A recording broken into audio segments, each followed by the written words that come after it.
Chernobyl, parte 3. Seguindo a cadeia de eventos até o teste mal sucedido. Se você chegou aqui de forma aleatória, ou como dizem de paraquedas, por favor, assista aos 2 vídeos anteriores a este para melhor entender o assunto tratado. Meu muito obrigado.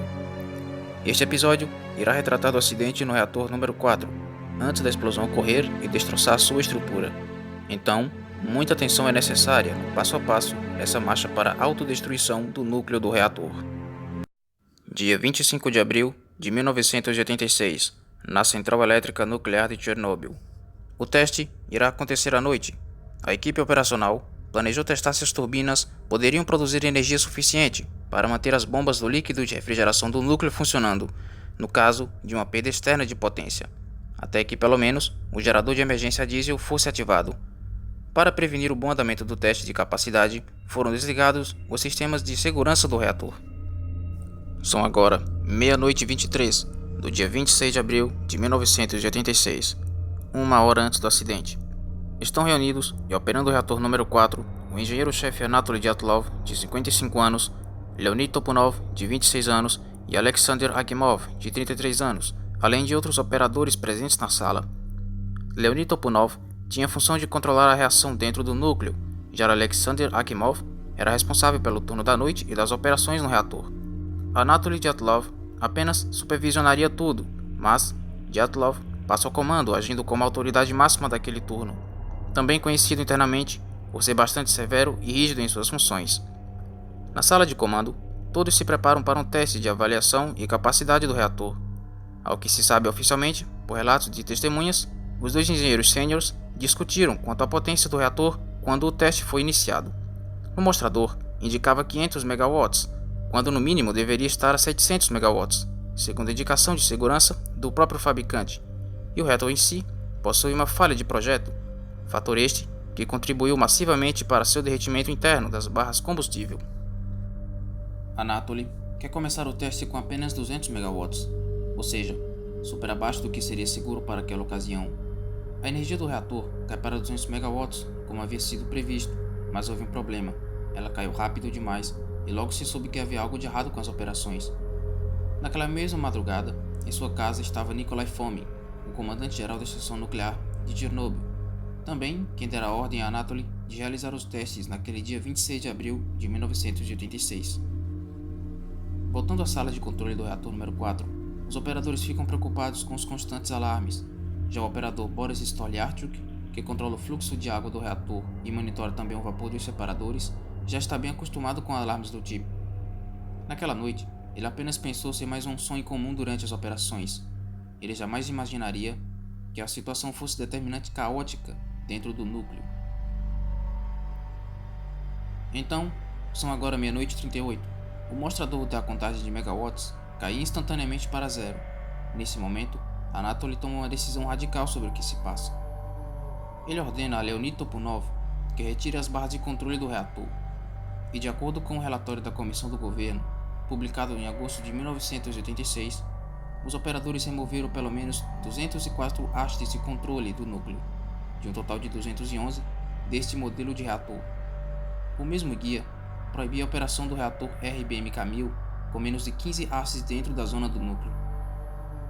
É preciso entender que Nikolai Fomin, Viktor Brilkanov, entre outros do alto escalão daquela época, apressaram a construção da central nuclear, a fim de ganhar novos cargos, além de múltiplas bonificações que seu trabalho daria. Esta como sendo uma forma de recompensa. Desta forma, a segurança fica em segundo plano, priorizando assim o tempo da construção até o funcionamento pleno dos reatores. Dentro do núcleo do reator, as poucas barras de controle que ainda restam estão presas parcialmente na tampa. Dessa maneira, há um acúmulo de radiação no fundo do núcleo. Os medidores de radiação não são sempre precisos, e assim o reator torna-se uma poderosa bomba invisível. Agora, já são 1h12 daquela madrugada. A pressão cresce de forma contínua no reator, e nem passa na cabeça dos operadores na sala de comando que algo de errado acontece enquanto eles trabalham normalmente. O passado do engenheiro sênior Dyatlov é bastante sombrio, pois no ano de 1960, quando ele trabalhava na Sibéria com instalação de reatores nucleares em submarinos, no qual houve um triste acidente, e a investigação concluiu pouco tempo depois que este acidente haveria acontecido em decorrência das atitudes do mesmo. Porém, ele não foi culpado de forma direta. Dyatlov foi exposto a uma dose de aproximadamente 200 rams, ou quase 200 anos de radiação crítica, e ainda assim sobreviveu. Seu filho morreria tempos depois do acidente. A causa da morte seria a leucemia, uma causa comum que afeta crianças expostas a altos níveis de radiação, e esta tragédia pessoal teria, ao que sabemos, o transformado completamente. Enquanto isso, dentro do complexo nuclear, ou mesmo na cidade de Pripyat, a vida segue seu curso. Mas na sala de controle do reator número 4, uma tensão parece parar sobre os operadores presentes, quando então às 1h23 daquela madrugada, o fluxo de energia que alimentava as turbinas são desligados, nesse caso, deixando-a girar sob inércia, ou seja, por ela própria, até que o gerador diesel entre em ação, e até lá são 40 segundos para seu funcionamento. Nessa altura, as turbinas para bombeamento levam menos água para o reator e uma fatídica cadeia de eventos prossegue para um acontecimento sem igual no mundo. Dentro do núcleo, mais vapor é gerado pela falta de um líquido refrigerador para a fissão. A pressão interna é tamanha que move as peças dos canais de combustível, sendo que cada uma delas pesa cerca de 350 kg cada. Já nesse mesmo instante, os operadores veem a subpressão causada no núcleo através de sistemas indicadores, e os alarmes ficam cada vez mais constantes nos painéis. Alexander Akimov, vendo isso, pressiona o botão AZ5 e este baixam todas as barras de controle que estavam fora do núcleo. O botão AZ5 é uma chave de desligamento do reator. As barras de controle são em sua maioria feitas de um material chamado boro, e em sua ponta há grafite, e o grafite é um material moderador da fissão. Mas a consequência é fatal a essa altura. Quando as barras de controle caem no núcleo ultrapressurizado, elas aumentam a energia ao invés de baixar. A pressão interna é considerada caótica. A situação se torna crítica. Às exatas 1h23:48, o reator explode. O operador Boris Stoliarchuk relata que houve 2 explosões, sendo que a primeira teria sido os mecanismos hidráulicos. No momento da explosão, a tampa do reator, que pesava 500 toneladas, foi pelos ares. Quando isso ocorreu, houve uma liberação massiva de material combustível na atmosfera, estimando-se cerca de 50 toneladas, ou 10 vezes mais que a bomba que atingiu Hiroshima durante a Segunda Guerra Mundial.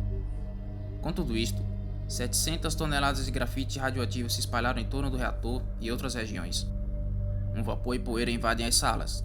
Esse vapor tem gosto metálico e odor de ozônio. Esse odor, por sua vez, é criticamente letal e é praticamente a essência da radiação que antes estava contida. Já na manhã do dia 26 de abril, o serviço secreto russo, mais conhecido como KGB, fez os primeiros registros daquele que seria em definitivo a pior catástrofe técnica humana da história. Alexander Akimov morreria 15 dias depois, por consequência de envenenamento à exposição crítica à radiação. Até seus últimos suspiros, ele dizia: "Fiz tudo certo, não sei por que ocorreu." Leonid Topunov morreu 3 dias após de Alexander. O engenheiro Anatoly Dyatlov recebeu uma dose de 390 rams, o equivalente a 400 anos de exposição à radiação crítica, e sobreviveu. Viveu até 1995 e sua causa da morte foi um infarto. Fala galera, primeiramente agradecendo a todos que estão acompanhando nosso canal, muito obrigado. Se você não é inscrito, se inscreve agora. Se você é, deixe bastante like, compartilhe, ative o sininho. Em breves mais conteúdos legais como esse. Aquele abraço, tamo juntos.